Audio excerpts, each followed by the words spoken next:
अस्सलाम वालेकुम, मैं हूं फरीद रईस और आप देख रहे हैं प्रोग्राम और फिर राज और या मकबूल जान के साथ। नाजरीन, आज जिन मौज़ूआत के ऊपर गुफ्तगू करेंगे उनमें से सबसे जो पहला मौजू है उसके अंदर हम बात करने जा रहे हैं कि जब जो न्यूक्लियर वेपन्स की जो दौड़ है वो शुरू हो जाए या जो एटमी जो मुआहदे हैं वो होना, उनकी खबरें सामने आना शुरू हो जाए तो ये कोई अच्छी बात नहीं है। यह हमें मालूम है कि ऑस्ट्रेलिया की अमेरिका के साथ जो न्यूक्लियर जो सबमरीन्स हैं उसकी डील हाल ही में हुई है और इससे पहले ये जो मुआहिदा था ऑस्ट्रेलिया और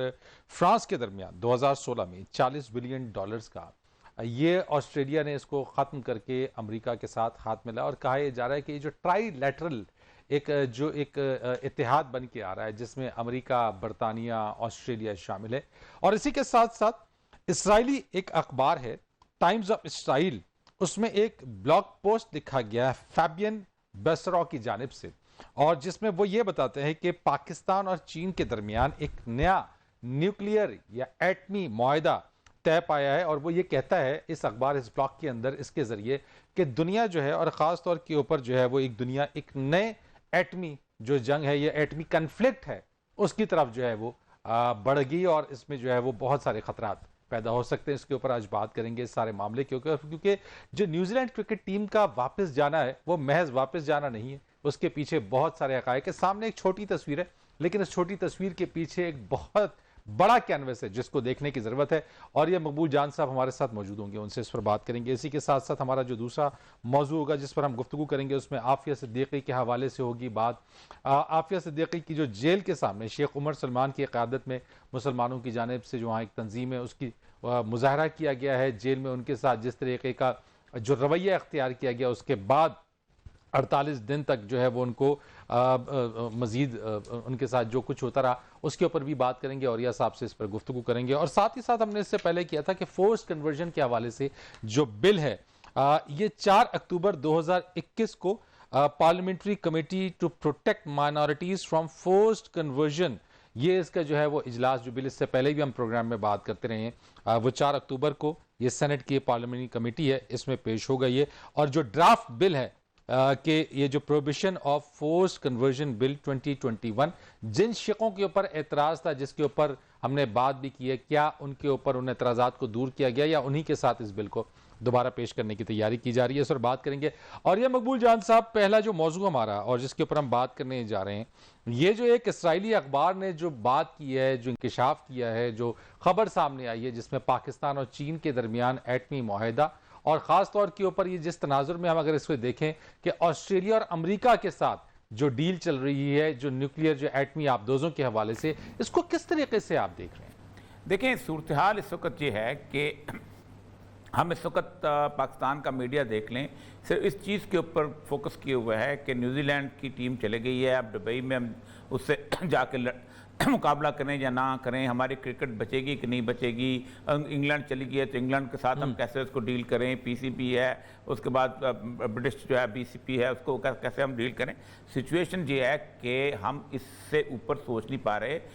पूरी रीजन जो है वो इस वक्त अजीब व गरीब किस्म के धमाकों से गूंज रही है और उस धमाकों की सूरत हाल ये है कि पूरे रीजन जो है वो एक तैयारी के अंदर है कि जिस तैयारी के अंदर कुछ अरसे के बाद यूँ लगता है कि बहुत सारे मामला जो हैं वो सामने आना शुरू हो जाएंगे। मतलब जो इस वक्त राइटर्स की खबर मेरे सामने इस वक्त है, राइटर्स की खबर ये कहती है कि फ्रांस जो कि उसको लगा रहा था ऑस्ट्रेलिया को अपना 4 जो न्यूक्लियर सबमरीन बना के दे रहा था उस खत्ते के अंदर, उसने वो डील कैंसिल कर दी। पहली बात तो ये है, ऑस्ट्रेलिया को किससे खतरा है न्यूक्लियर सबमरीन का? क्या ऑस्ट्रेलिया की न्यूजीलैंड से लड़ाई है? क्या ऑस्ट्रेलिया की जापान से लड़ाई है? क्या ऑस्ट्रेलिया के अपने पड़ोस में किसी और शख्स से लड़ाई है? कतन कोई नहीं। ऑस्ट्रेलिया जो है वो बुनियादी तौर पर जब से इस 4 रुकनी इत्तेहाद का मेंबर बना है, अमेरिका ने इससे प्रेशर डालना शुरू किया है कि तुम इस पार्ट के अंदर अगर नहीं आओगे तो फिर तुम देख लें हम तुम्हारा आशर क्या करते हैं। इसलिए जापान और ऑस्ट्रेलिया जो है ये उसके अंदर शामिल कर दिए गए। अब उसके बाद हुआ ये कि जब वो डील में शामिल हो गए और जब वो मुकाबले पे आ गए चीन के और रूस के लोगों के, तो फिर अमेरिका ने उसको मजीद ब्लैकमेल किया। अमेरिका ने कहा कि अब तुम जो सबमरीन बना रहे हो ये अब हमसे खरीदोगे, क्योंकि हुआ यह है कि जब से अफगानिस्तान की जंग खत्म हुई है जो 4 बड़ी कंपनियां थी अमेरिका की, 5 बड़ी कंपनियां जो कि मुनाफा कमा रही थी, जो कि इस सबमरीन भी बनाती हैं, जिनमें बोइंग की कंपनी भी है, जिनमें जनरल कंपनी भी है, ये सारी कंपनी जो हैं वो सारी की सारी हाथ पे हाथ धरे कि अब किसको बेचेंगे मसला। तो ऑस्ट्रेलिया को खास तौर पे उस डील के अंदर शामिल किया गया। ये मैं यही पढ़ रहा था कि ऑस्ट्रेलिया केस के जो उसने अपना उस पर राइटर्स की जो खबर है, तो उन्होंने कहा कि I think the French will milk it for all it's worth, कि वो बुनियादी तौर पर इसके जिसे कहते हैं भैंस से दूध धोना, वो मुकम्मल तौर पे पूरा दूध धोना चाहते थे। जी हाँ। अब ऑस्ट्रेलिया का समझ लिया कि इस अमेरिका चूंकि उसका अपना मफाद भी शामिल है, तो अमेरिका हमारे लिए कोई ना कोई रायत करेगा, या और कुछ नहीं कम से कम साथ कोलैबोरेशन में वो उसकी मशीन हम चलाएंगे भी, तो वक्त आने के पुर्जों की ज़रूरत पड़ेगी तब भी हम दे लेंगे। और दूसरी एक और अहम चीज़ है, अमेरिका इस जंग के अंदर आप अंदाजा करें 2 तरह के महाज खोलना चाहता है। एक महाज खोलना चाहता है नेटो का रूस के साथ, और उसको कहा कि तुम खुद संभालो, हम तुम्हारे साथ नहीं हैं। तो फ्रांस है, जर्मनी है, इंग्लैंड है, ये सारे के सारे रूस से लड़ेंगे, और रूस को एक तरफ रखेंगे, और चीन के साथ लड़ने के लिए उसने जापान को इसको तैयार किया। इसके ऊपर जो टाइम्स ऑफ इसराइल ने 18 सितंबर को जो खबर निकाली है, उसने कहा है कि 20 अगस्त 2021 को पाकिस्तान और चीन ने एक एग्रीमेंट साइन किया,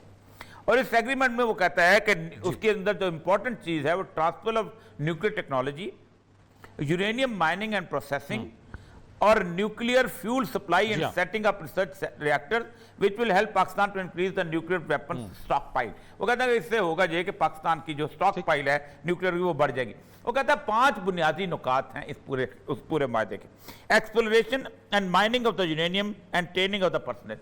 अब पाकिस्तान में मुख्तलिफ जगह ऐसी हैं जिनमें डेरा गाजी खान का इलाका भी है, मरी इलाका भी है, और भी इस तरह के KPK के इलाके हैं जहाँ के यूरेनियम पाई जाती है। लेकिन ज़ाहिर बात है इसको एक्सप्लोर करना, इसकी माइनिंग करना और फिर इसको प्रोसेस करना, ये बहुत टेक्निकल सा काम है जिसमें चाइना जो है पाकिस्तान को असिस्ट करेगा। Life time nuclear fuel supply and supply of the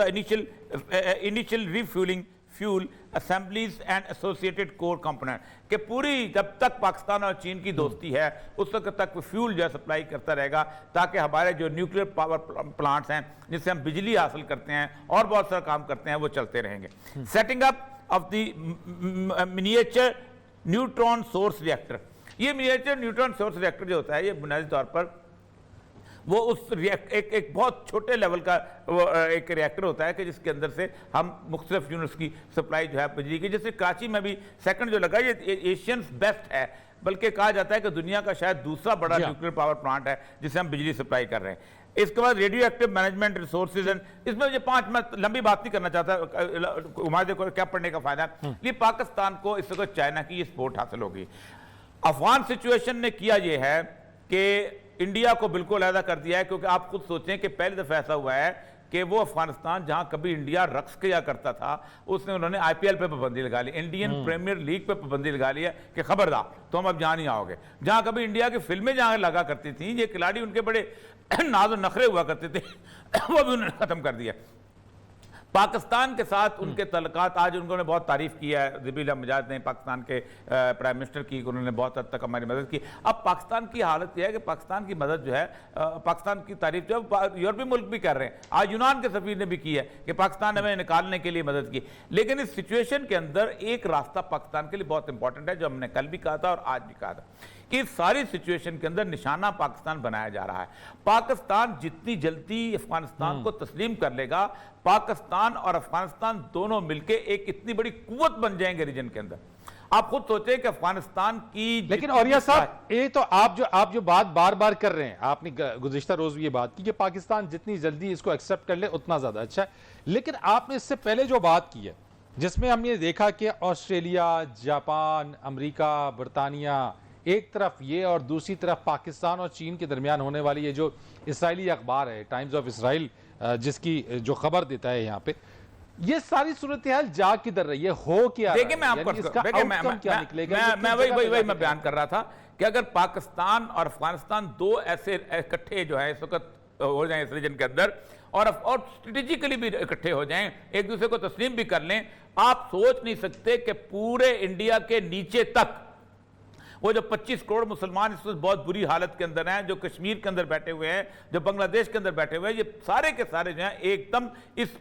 natural power को बहुत स्ट्रेंथन फील करेंगे। आप सोच नहीं सकते कि इतना बड़ा कॉन्फिडेंस अफगानिस्तान का, कभी वो 48 मुल्कों की इतनी बड़ी फौज को और अमेरिका को शिकस्त दे के बैठे हुए हैं, फिर उनकी जंगी तजर्बा, फिर उसके साथ उनके पास जितना जंगी इक्विपमेंट मौजूद है, और फिर पाकिस्तान के अंदर एक डील हो तो फिर चाइना बताते खुद इतना सेफ हो जाएगा इस पूरे इलाके के अंदर कि चाइना की जो सी पैक है उसको मगरबी तरफ से कोई खतरा नहीं रहेगा। वाखान कॉरिडोर से नीचे लेकर आखिर तक किसी किस्म का कोई खतरा, रबात के इलाके में, हेलमंद के इलाके में, पख्तिका इलाके में कोई खतरा नहीं। आप बीचों बीच उस सड़क को लेकर निकल सकते हैं।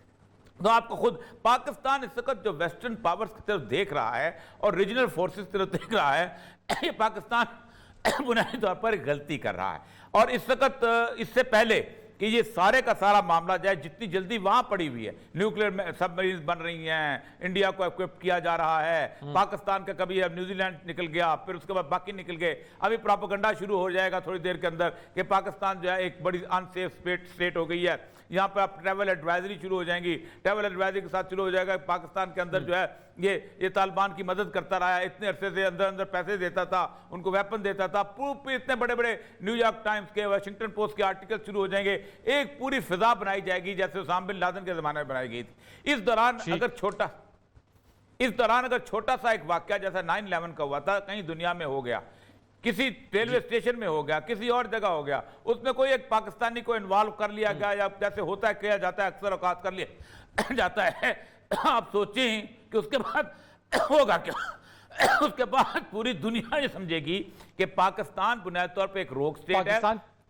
जी, और इसके खिलाफ उठा जाए। और ये पूरा प्लान बनाया गया इंडिया में, और चैलेंजेस और मजीद बढ़ जाएंगे, जिसका आप इशारा और जिसकी तरफ आप तवज्जो जो है मबजूल कराते चले आए। एक ब्रेक लेंगे, ब्रेक के बाद आएंगे तो उसके ऊपर फिर मजीद जो मौजूद आते हैं उसके ऊपर भी बात करेंगे। हमारे साथ रहिएगा।